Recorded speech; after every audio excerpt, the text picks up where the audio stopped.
To work along with this lesson, continue using the previous file if it's still open, and open the project file 6D. So what's a keyframe? A keyframe is simply a value at a given point in time. A single keyframe isn't worth much, but with at least 2 keyframes of different values at different times, Final Cut can automatically create or interpolate all of the values in between. Keyframing is crucial to things like creating motion effects, but it's also how you control audio levels over time. In the timeline, double-click the music track to open it in the viewer. We've already seen how to adjust the overall level of a clip with the slider.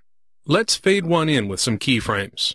Hit Shift-I to go to the clip's in point, and hit this button to add a keyframe for the current playhead position.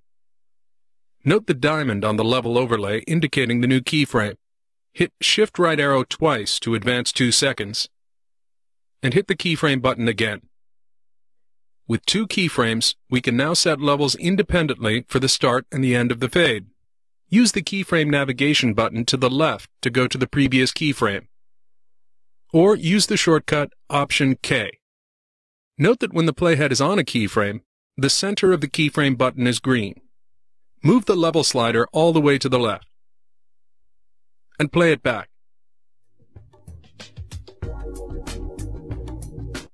The fade is nice, but look at the audio meters. The music at full volume peaks at around -27 dB. Since we're mixing now, we have to decide what level we're aiming for in final output. So what's the correct output level? That depends. For broadcast, you need to check the specs provided by the cable, satellite provider, or station you're delivering to. But your peaks should probably not pass -18 dB. Some will require -20. For the web, you can go much higher. But personally, I keep it just under -6 dB. A lot of clients nowadays want versions for both web and broadcast. So what I'll do is mix everything to -12 dB, set the relative values the way I want them, and on confirmation of delivery requirements, I raise or lower the overall level of the mix with the master sliders in the audio mixer, a topic we'll cover shortly. So for this exercise, let's keep the peaks below -12 dB, and keep the low end above -18 dB. A dynamic range of 6 dB is about right for standard TV or computer speakers.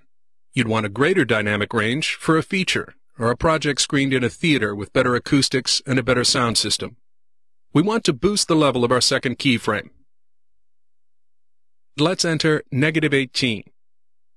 Hit return, click here in the timeline, and play it back.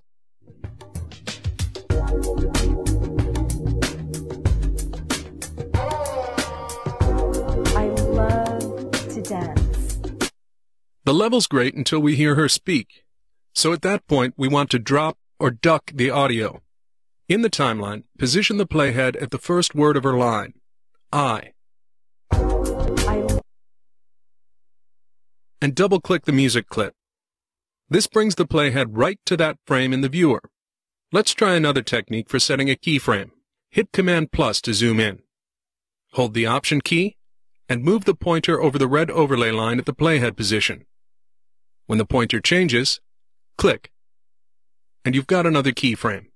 The Option key temporarily selects the pen tool, which lets you add or adjust keyframes, and it's also available at the bottom of the tool palette. The pen tool works regardless of the playhead position. Move the pointer to the left in the middle of this softer section.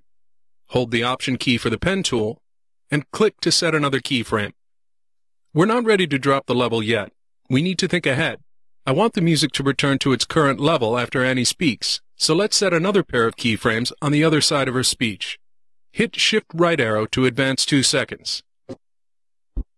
Hold the Option key, and click to set another pair of keyframes, the same distance apart as the first 2.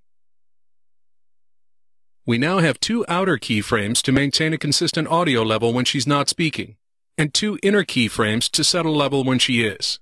Move the pointer over the intersection and hover over the red line. It becomes the Adjust Line Segment pointer.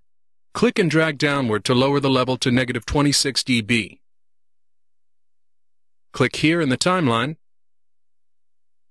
and play back, and keep an eye on the audio meters.